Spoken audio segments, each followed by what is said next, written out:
And good morning. We're back on the Chad Hasty Show on News Talk 95.1 FM and 790 AM KFYO. I always like a guest who comes to the station bearing gifts, and President Eddie McBride of the Lubbock Chamber has brought us 4 tickets to the Hub City Barbecue and Cook-Off.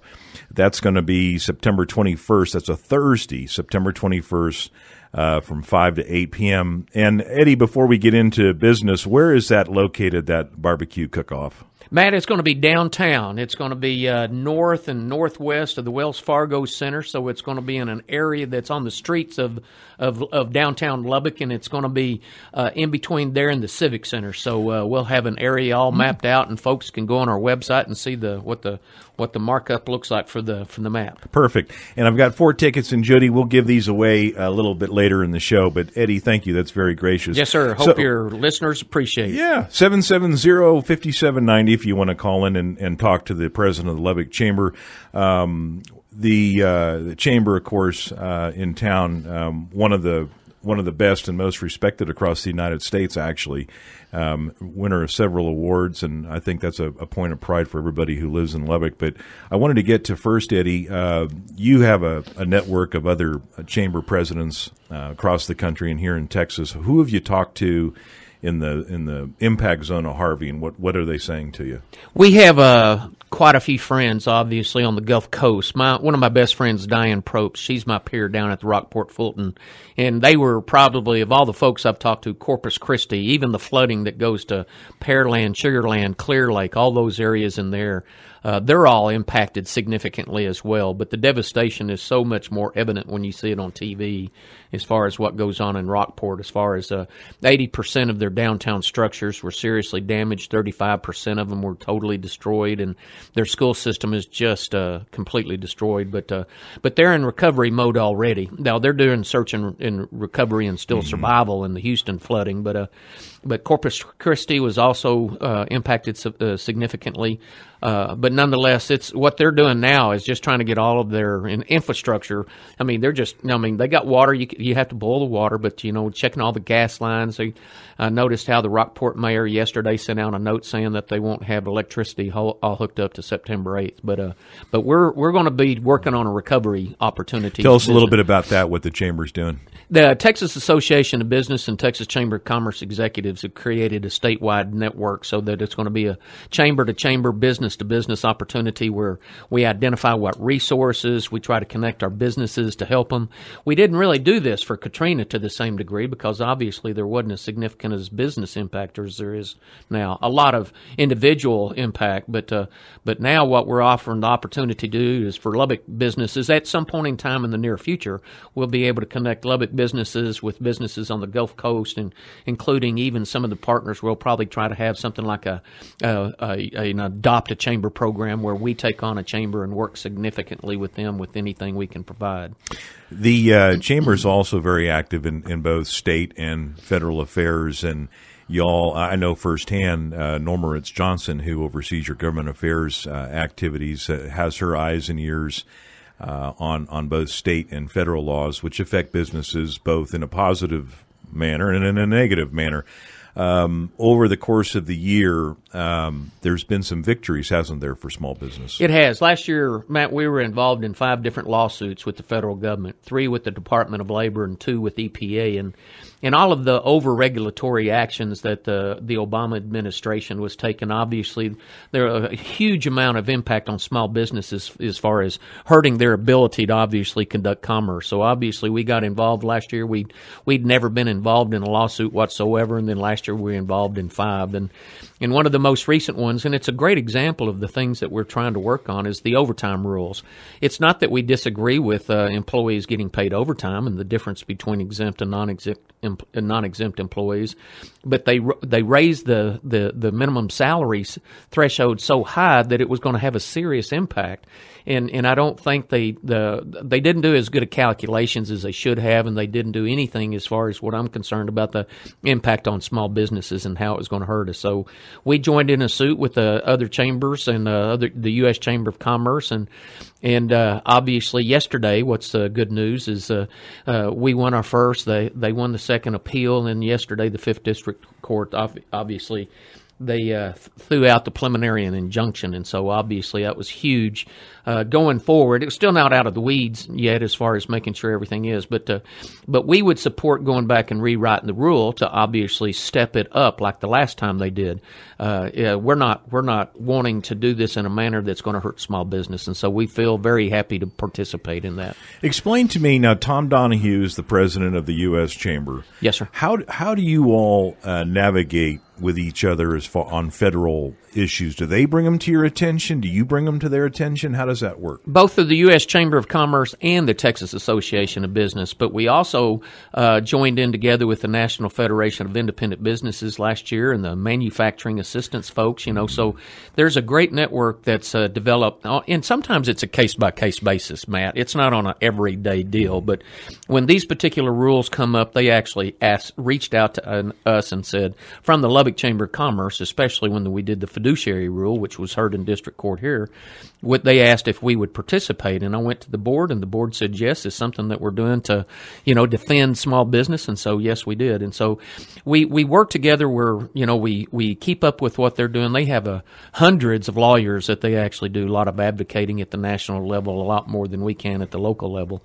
But nonetheless, we're a great resource to them as far as having businesses give them impacts of what those bills and some of the rules will do to them. So same with the Texas Association of Business. Now, you've been at this a long time. How do you gauge the relationship between the U.S. Chamber and the White House now? I mean, is it better than it was under the Obama administration? Is it about the same? Is it worse? How would you term it? Well, the U.S. Chamber is very involved in campaigns, but they've never supported a presidential campaign. So I found it very interesting that during President Trump's campaign that he was not anti-trade, but he certainly wasn't as pro-trade as the U.S. Chamber was. And so we think trade is very significant, and so that's why we're worried about what's happening to NAFTA. U.S. Chamber has been a huge advocate on behalf of trade and business in general. So they're not jihading completely. I mean, they're negotiating, they're communicating. There wasn't a whole lot of communications between the previous administration and the U.S. Chamber. I'm not going to pin you down on any specifics, but let me run down kind of a laundry list of things. The border wall. Yeah. And generally speaking, how did business chambers Well, it's something that, from a business perspective, we look at it the business perspective, and it's just like the NAFTA trade agreement and everything. We agree in immigration reform. There's absolutely no doubt about it, but don't do anything that's going to harm the existing business arrangements. And although I don't know personally what the U.S. Chamber's position is on the border wall, I don't think that they have a huge opposition to it, but more than anything else, it's they promote immigration reform, but they want to allow, obviously, the systems to be created to allow workers to work. And so that's a little bit different sometimes with a lot of other folks' issues. 770-5790 if you have a question for Eddie McBride, the president of the Lubbock Chamber. You mentioned NAFTA, and I remember a certain Texan by the name of Ross Perot who was stridently against NAFTA and said that if NAFTA was enacted, you'd hear a giant sucking sound coming out of the United States. Where do you stand on that so many years later? Well, NAFTA needs to be tweaked. We agree with that 100%. But things that we really are worried about is the impact of, like, for the Ports to Plains trade corridor.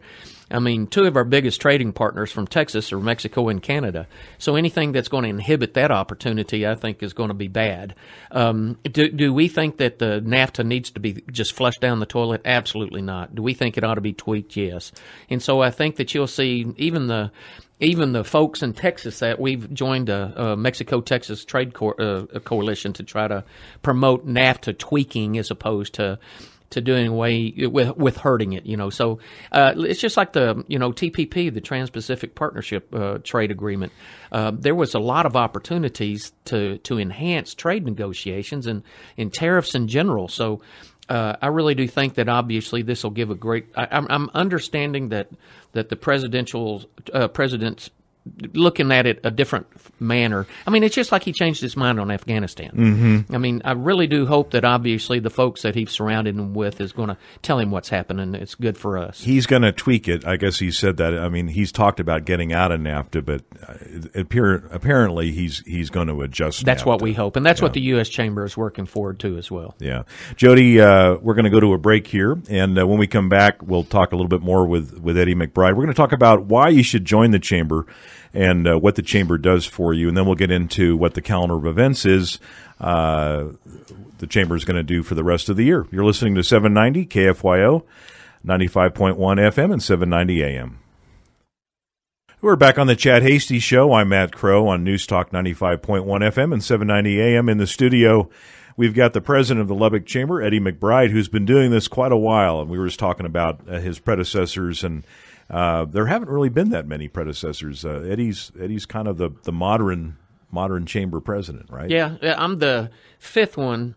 The Lubbock Chamber started in 1913, and so obviously when they started, they had folks who essentially cycled through it on an annual basis and volunteered. They get a little bit of pay. And then A.B. Davis, who was called Mr. Lubbock, I mean, he was here for 37 years in the chamber job, and he was one of the guys who really was significant in working with the D.C. and getting a lot of stuff here as far as the federal end of it and work stuff. And then John Logan was here for 25 years.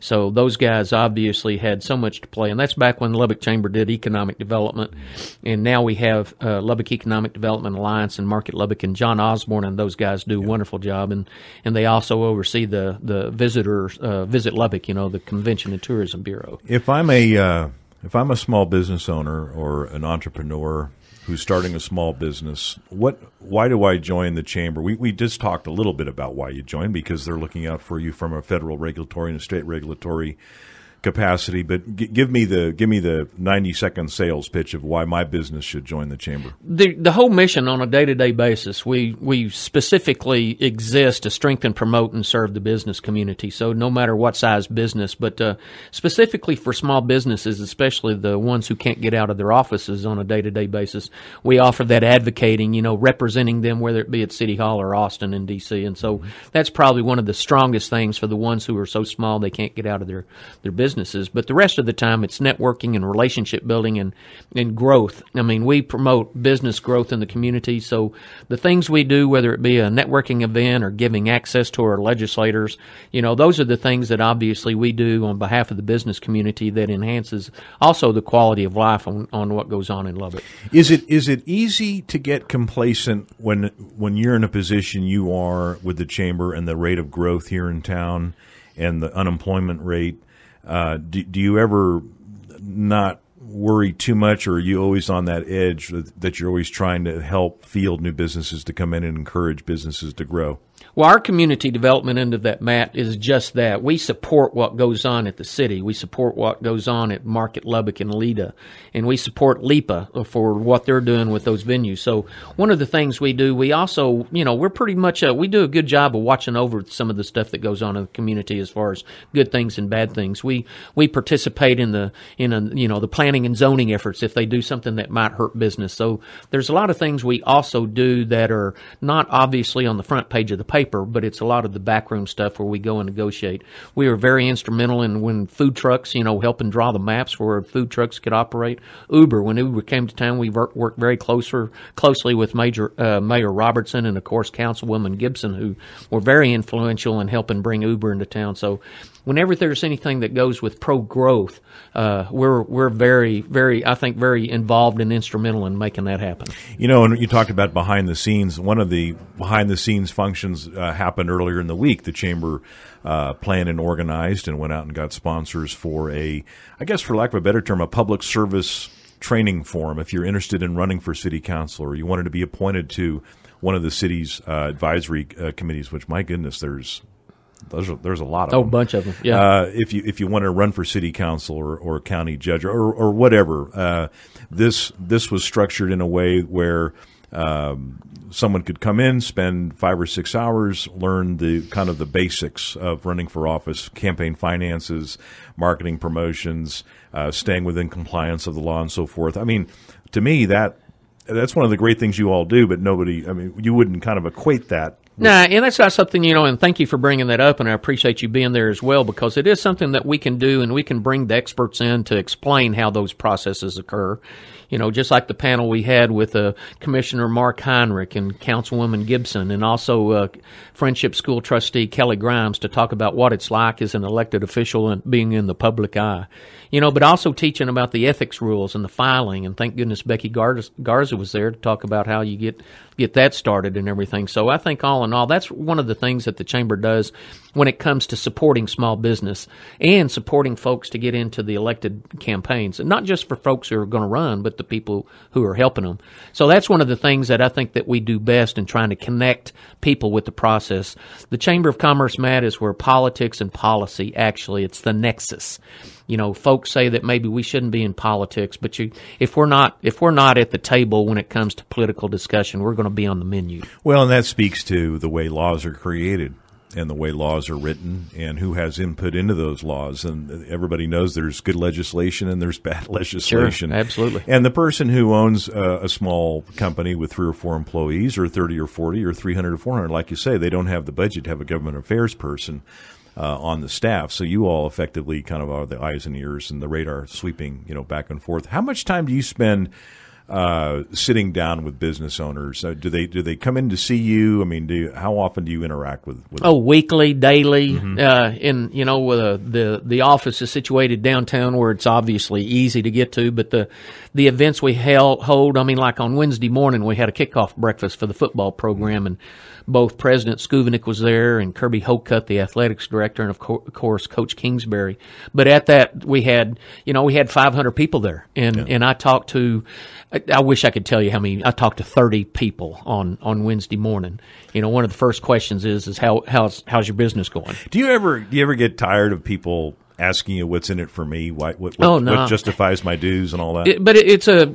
And that's, what a great question, because I'm telling you that sometimes we don't have a chance to explain it to them unless we get a face-to-face visit. If they just look and see what we put out on our Facebook or go look at our website, you have to drill down and maybe really truly understand it. But there's a lot of good testimonials out there for folks who have had their businesses actually enhanced by their relationship with the Chamber. Do you see a certain direction where business growth is occurring? And I don't mean direction-wise geographically. I mean the type of business. Is it manufacturing? Is it retail? Is it restaurant and food? I mean, is it agriculture related? I mean, what do you see? Well, that commercial services sector obviously has really boomed here in Lubbock. I mean, and I think, and it's based a lot on both the growth of Texas Tech University with the number of students. So I think that really impacts that a lot. And you can tell that South and Southwest Lubbock, as far as residential and some retail and everything, that is really popping up out there. But we're still rather a modest growth, the 2% growth. Mm-hmm. So I think you'll see a continuation of our commercial services sector continue to explode, as well as obviously those things that have to support, whether it be the building industry or